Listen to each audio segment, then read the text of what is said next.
and gentlemen, please put your hands together. A big round of applause for Brent Smith.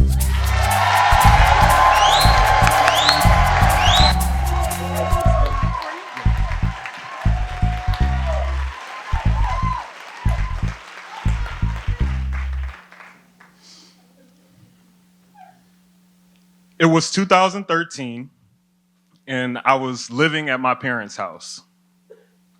I went downstairs to the refrigerator, and as an older millennial and a self-proclaimed social media addict, I was scrolling on Facebook.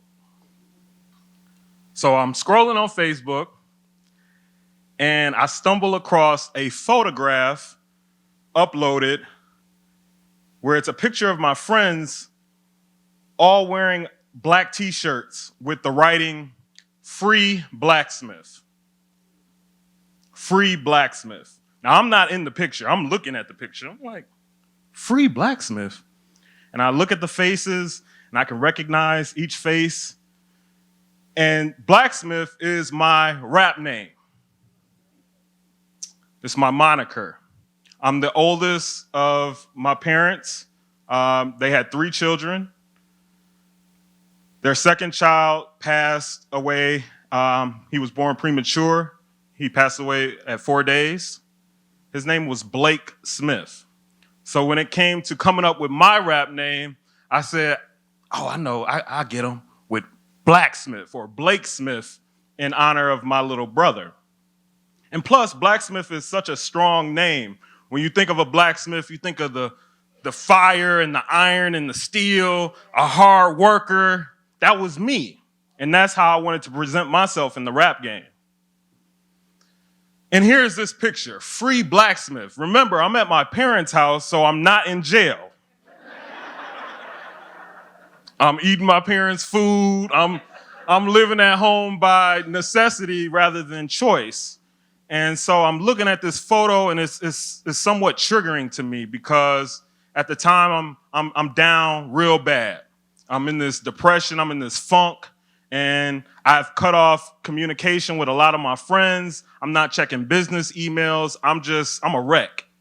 And thank God for my mom and my father at that time to say, Brent, come home. You're not well. You need to get rest. You need to just do something different. You just need to chill out. And I'm glad that I took that advice. And just being disconnected from my friends, that was the space that I wanted to be in. I re-enrolled at Wayne State to finish my degree, and I just kept my head down and I said, let me just focus on this. But here's this picture calling me back. Here's my friends saying, oh, Brent, we know you hiding somewhere. Come on out. We're going to put this picture out. We're going to print these T-shirts. We're going to put money and time and energy to get your attention. And these are guys that I've known for about 5-6 years. I met them at Wayne State when I became a freshman. It was a time where, I was excited about school, but I wasn't going to class.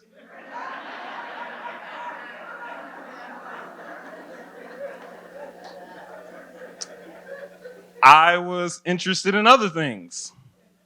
I remember going to class and seeing a group of guys circled, kind of huddled around.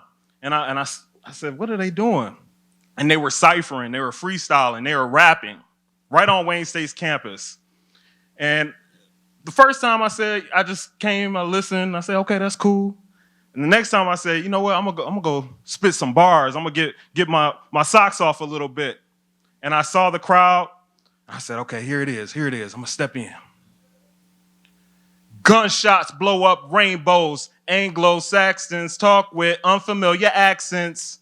Tar babies born with rage, so the cops pop 2 a day like brothers is made of aspirin. One of the guys, he looked at me, he said, was that a freestyle? I said, no, that wasn't a freestyle. He said, yeah, I knew it wasn't a freestyle. But that was good. And for the first time, it was somebody that was acknowledging my art at 17, 18 years old and telling me that was good. And it felt good. And that group of guys that I became close with ciphering.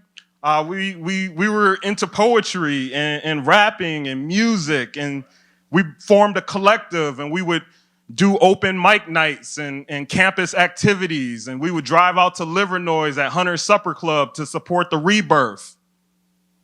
And it was a time where it felt good, that adulation, that praise from my friends. But early on, I knew that if I was going to stay with this creative crew, that I would have to do something different. My rap skills wasn't like theirs. I didn't have that freestyling gift. I could write really well and rehearse it in my head and deliver it, but I said, I need to do something different. And what I did, I said, I know, I'm going to promote my own events and pay my friends. I remember booking my first show at 1515 Broadway, downtown. It was black box theater style. And it might have been maybe about 60 people. But to me, it was a full house. At the end of the night, I paid my friends, I paid the venue owner, and I was counting that money, $500. I said, oh yeah, this is it right here. This is it. I knew how to market, I knew how to talk to people. So for the first time, my rap dream became real. I had a true motivator, and I was gonna improve my craft. But just like that rise, there's a fall. My first fall was a day no different than any other day. And instead of, writing some raps or recording, my friend said, let's go hoop. Let's go play some ball. I said, yeah, that's a good idea. It was like April.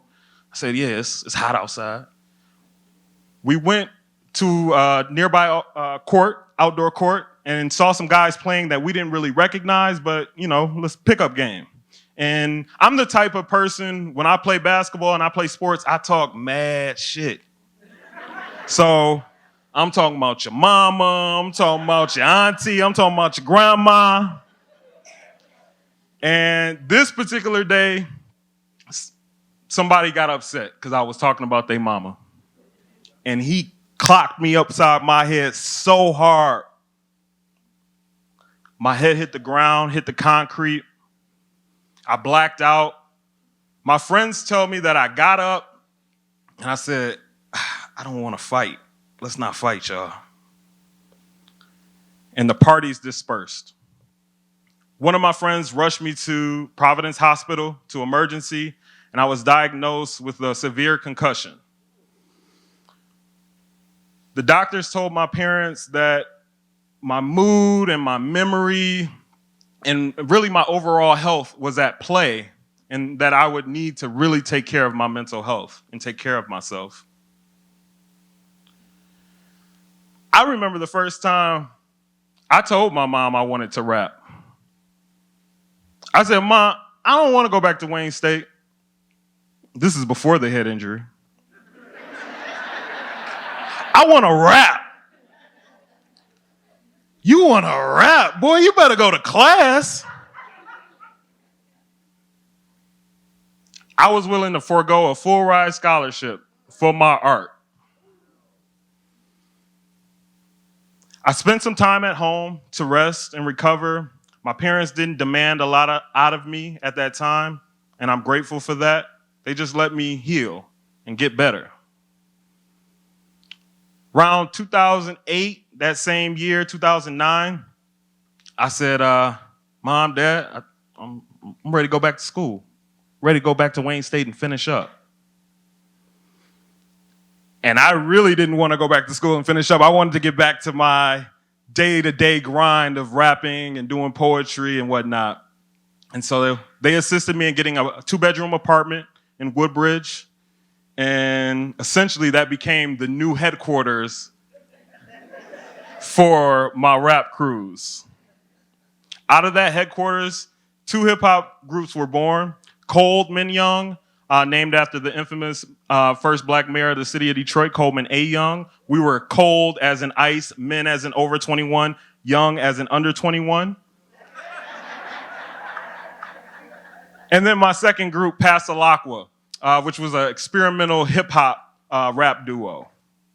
Both groups went on to open up for Biz Markie and Wu-Tang Clan, Wale, Lupe Fiasco, and we were feeling good. I'm back on that roller coaster. I'm going up. At that time, I wanted to tour. I wanted to travel. 2012, Pasalacqua ends up winning a $25,000 Kresge grant for performing arts. And at that time, I thought I had made it. I quit my full-time job. I said, oh yeah, we touring, baby. And the first stop that I wanted to go was to South by Southwest, which, if you don't know what South by Southwest is, it's the big music festival that takes place in Austin, Texas. It's kind of like the quintessential, I want to get signed by a record label. Sign me on the spot. And I said, this is what I want to do. This is where we want to go. And at that time, I said, both groups are going to go. We're going to drive down to Austin, Texas. It's not going to be hard. It's going to be easy. My girlfriend at the time, she was like, I want to go. And I was like, no, it's just me and the boys. We gotta go get this money. We gotta go make these contacts. She said, no, I want to go. I want a vacation too. I said, well, it's not a vacation, baby. It's business. We slept on it. And the next thing I know, she's going, along with everybody else's girlfriend. So the van, originally for 6, ended up being 12 in one van. I had the brilliant idea. I said, you know what? We should do some pop-up shows and just set up on the sidewalk when we get to Austin. So we need a generator. So we had a seat for a generator. Mind you, a 20-hour ride with a generator, you're going to get high off some fumes, right? That wasn't even the worst of it. When we get there, it's a complete failure. The shows that we had booked didn't really have the impact that we thought. Not a lot of people came to our unofficial South by Southwest shows. My girlfriend was saying, hey, you haven't spent any time with me on this trip. You've neglected me. When am I going to get some me time? And I'm like, I told you. I remember on the last day that we were in Austin, Texas, we wanted to do a celebration. Kind of like, let's end off on a good note. Prince had just played Stubbs on 6th Street. So we wanted to kind of soak up that Purple Rain energy. So we said, let's all go to Stubbs. Stubbs was crowded, line out the door. I said, hey, babe, let's go to this nearby restaurant and get something to drink. We're already drunk. We order a drink called the Cockfight. Big margarita glass, 3 Corona bottles on each side, long straws coming out the end of it, and we finish it in about 5 minutes. It's also time to go and drive back to Michigan. As we're leaving the bar, we end up losing each other in the sea of people that are along 6th Street. About 15 minutes go by, and I'm looking, and I see her. I say, Wendy. She turns around. She's crying.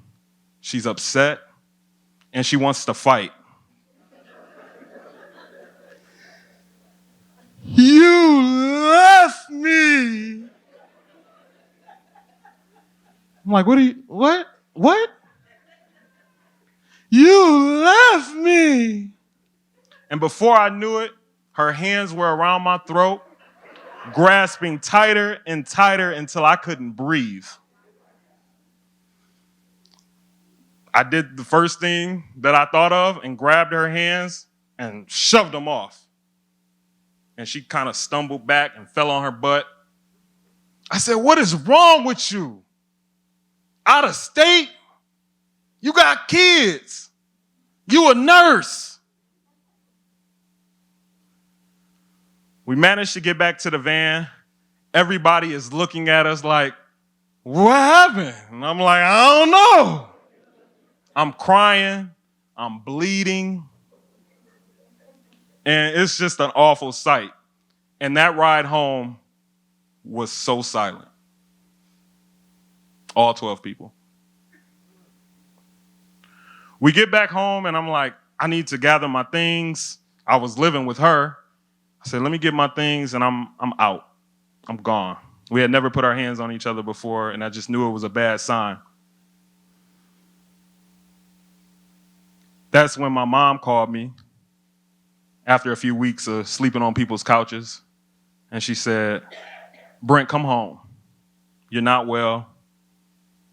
You need to rest.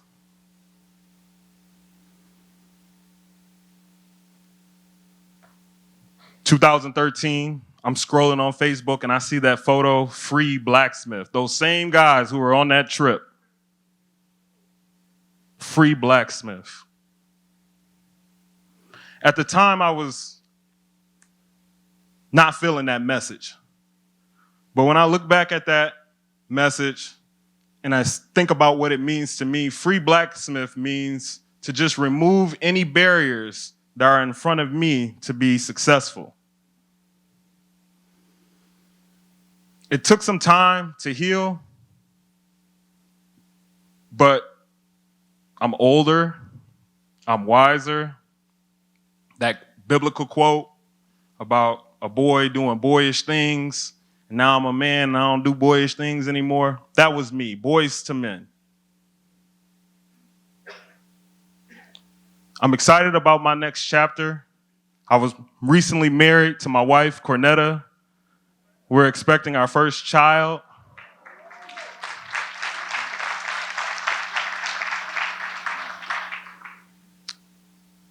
And I look forward to my journey in fatherhood. Love you, Ma. Thank you.